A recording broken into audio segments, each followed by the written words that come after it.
Hello everyone and welcome back to my channel, BethChatsBooks. Now today's video is going to be a tag video. So I'm going to do the clean slate book tag, and I was tagged in this tag by May Reads probably over a month ago now, so I'm really sorry. I'm finally getting to this tag. So without further ado, let's just get on with this book tag. So I'm just going to get my piece of paper here which has all the questions on it. Number 1, are there any genres that you're going to read more or less of in 2018? So obviously this clean slate book tag is probably for the beginning of this year or beginning of a new year, and obviously we're not, but I think a lot of these questions are still very relevant to midway through the year. So I've got 2 examples. One is sci-fi. So for example, I've read a lot more sci-fi dystopian novels this year than ever before, and I really want to get into that genre. I find it really difficult to get into it, but I have heard a couple of rave reviews about science fiction books at the moment, and a couple of channels that I love swear by it as a genre and say how vast it is, and I've always just had a very stereotypical view of it only being about aliens or spaceships. So I really want to get involved in that genre and learn more about it. So hopefully if anybody's got any great science fiction recommendations, you can let me know in the comment section down below about where I should really start with sci-fi. And another example is YA. So question number 2, are there any books you've recently read that changed or challenged some of your own philosophies and beliefs? Now I've kind of linked into this question, I've slightly changed it for myself, and I've said, are there any books you've read recently that have changed or challenged your opinions on book genres or certain styles of books? And then I'll answer the second part as it originally was. So the first part of it is, I read recently The Hate You Give by Angie Thomas, and that really changed my opinion on YAs. I really enjoyed that book. It dealt with contemporary issues, it dealt with identity and race and police brutality in America, so I thought it was really current and relevant. So it's really changed my opinion on YA and made me now more open to try and read similar style of YA books within the wider YA genre. But have I read any books that have recently changed or challenged some of my own philosophies and beliefs? Probably no would be the most appropriate answer for that, purely because I have quite open beliefs and philosophies anyway. I think at this age you're constantly changing your opinions. I'm fascinated by other people's opinions. I'm always a discussion kind of person. I love to hear what other people think. I love to really get into their shoes and understand why people think like that. I'm very involved and interested in people from a psychology point of view. I'm fascinated about what motivates people, why people think that way, and seeing the validity in other people's opinions. So I don't strongly profess very strong opinions, philosophies or beliefs outwardly. I'm always interested in discussing these kind of things, but I think that's a very vague statement, and I think unless you have very strong beliefs about religion or politics, for example, which I don't on either, then a book's not necessarily going to change your mind radically. It's just going to open up a different platform and a different way of seeing things. So short answer, no. Question number 3, who would you recommend for a newbie to watch? So I've got loads and loads of channels, so I'm just going to ream off a few, but I'll link some down below if I think of even more channels that I love. So the first one is Dane Reads, the second one is May Reads, the third one is Todd the Librarian, the fourth one is Serena from a Wandering Mind, the fifth one is Laurie Dawson, the sixth one is MCS Books, the seventh one is Jasmine from Jasmine's Reads, and the 8th one is Shazza from Hooked on Books. But there's loads of other channels and I'll link a few down below. Question number 4, do you have a reading bucket list? I don't specifically have a reading bucket list to kind of get to bucket list as such. I make lots of lists frequently of books I want to acquire, books that I found really interesting from other people's channels that I just jot down in the margins of a big notebook, things that strike my attention. I also have a certain amount of classics that I want to read before I die. For example, I want to get through Tolstoy's epic novels, and there's certain classic authors like Charles Dickens I would like to have read the majority of his collection of works by the end of my life. But apart from that, I just like making lists of things, but I don't have an exhaustive list of everything that I want to read, ultimate bucket list before I die kind of thing. And question number 5, what is it about BookTube that has surprised you the most? Now I've put here support/growth. So one thing is, I'm absolutely humbled and amazed and absolutely over the moon that I have met people that have got other channels but that explicitly and continuously support and love your channel. And what I mean by that is When you first start your channel and people comment, you get really excited and you comment back and you think, oh wow, this is really exciting. And then sometimes people dwindle off or they come back intermittently throughout the months because, let's be honest, everyone's incredibly busy.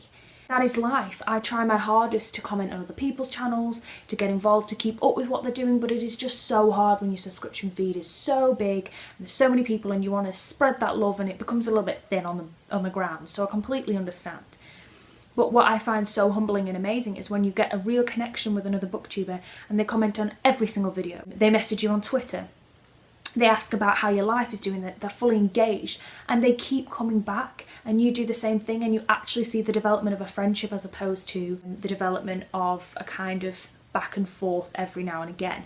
So that always blows my mind. And you know, in the future they tag you in tag videos, they mention you in shout outs, they're always flying that little flag for your channel, and I find that the most impressive thing about this whole community, the most special gift from this whole experience is that you get to meet people like that and you get to do the same thing for other people, and it's just incredible how you really connect, which I didn't expect when I started the channel. And then the second thing is growth. Now sounds the silliest thing in the world to say, but when you first start a channel you think you're never going to get a subscriber, you think no one's ever going to want to continuously watch you. But when you see that grow and it stays like that, it doesn't diminish, you keep growing at a comfortable rate, I find that very humbling, very exciting that you've managed to reach someone out there in the big wide world web who wants to listen to what you have to say, that's comforted by your videos, that enjoys them.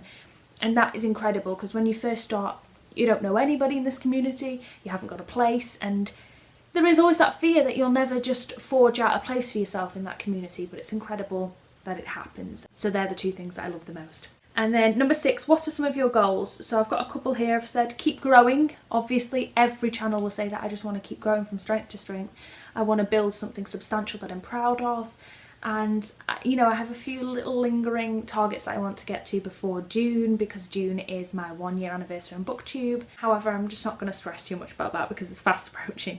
But I've also put, I want to get more creative content. So I've seen some incredible booktubers, Matthew from MCS Books, Jasmine over from Jasmine Reads, Shazza from Hooked on Books, and there's just loads more, but they're a couple of examples of channels that do really unique content. I love Matthew's discussion videos. He started doing kind of video essays that are incredible about things like morality and charity, and I'll link his latest video on morality and charity down below.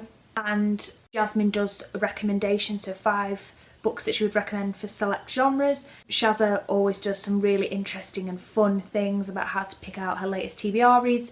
So I'll link all their channels down below, but I really want to find a way to make my channel more unique, my content about things that I want to do. So I love talking about books, but I'd love to do lots more discussion videos, discuss more things, find creative ways to present what I want to say.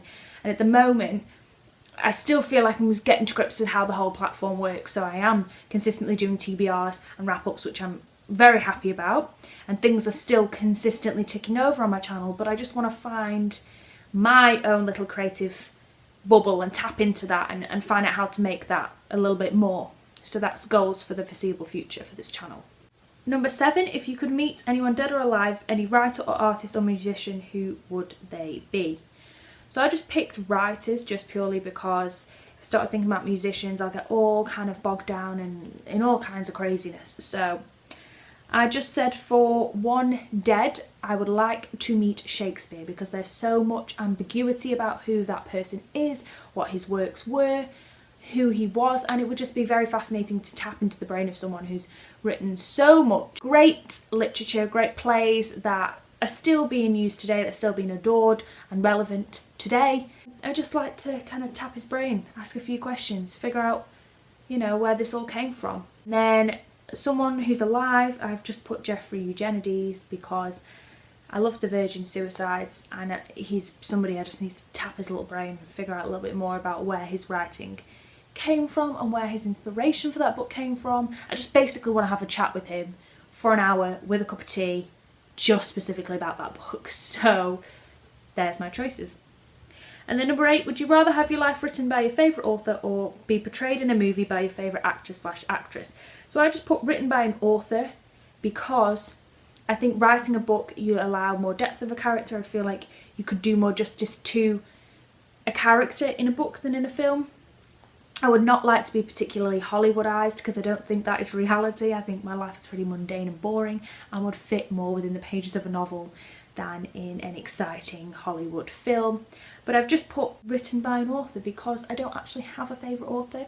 Because I can have a favourite book, it doesn't mean it's necessarily a favourite author. I tend to be a reader that reads a book from an author, and if I really enjoy it, maybe a few months down the line, maybe a few years down the line, pick up their next one. But I'm not in a rush to kind of pick an author, I like their first book and then read everything they've ever written. I'm more of a kind of ebby and flowy reader. There might be another book I'm more interested, so I don't necessarily herald authors in high esteem. I herald pieces of work as their own entities slightly more.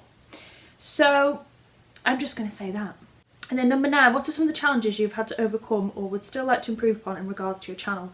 So I've mentioned it earlier, creating better content. I want to be more creative. I am a very creative person. I'm stimulated by learning about a lot, being able to talk about it, have open discussions, which is a great platform to have discussions with people, to talk to people. So I want to do that. I definitely want to improve the content and find out what is my creative centre and hit upon it and expand upon it.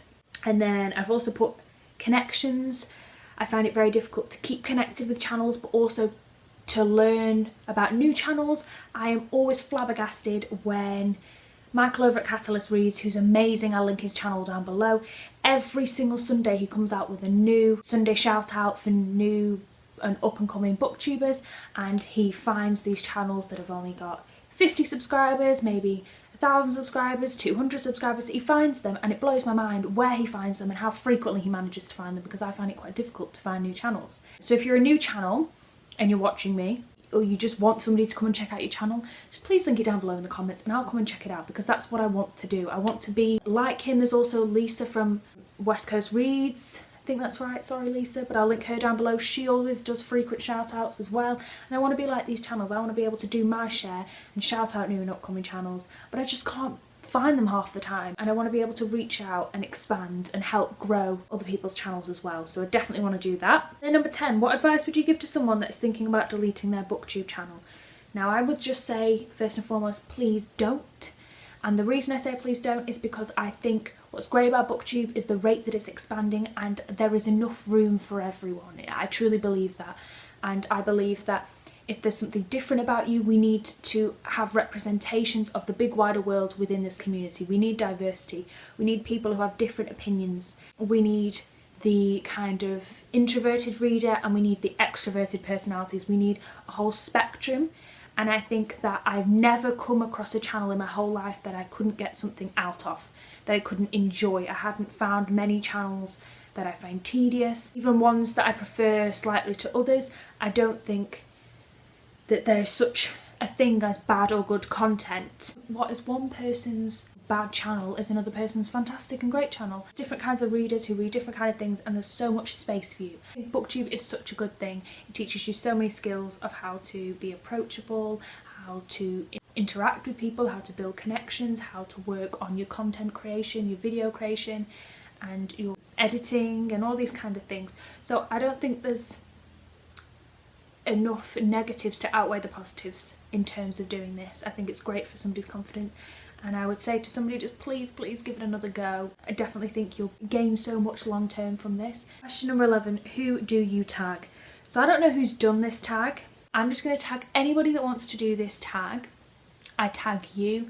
I know that this has been going around a long time ago, so I just don't want to be that idiot that double tags people. If you want to do this tag, you are officially tagged. If you're new to this channel, anybody with a small subscription base, anything like that, and you're automatically tagged, go ahead and do this and say that I tagged you. That's about it. But thank you guys so much for watching this book tag. I'm sorry if it was a bit waffly and long-winded. And please hit the subscribe button if you want to be alerted for when my future videos come out.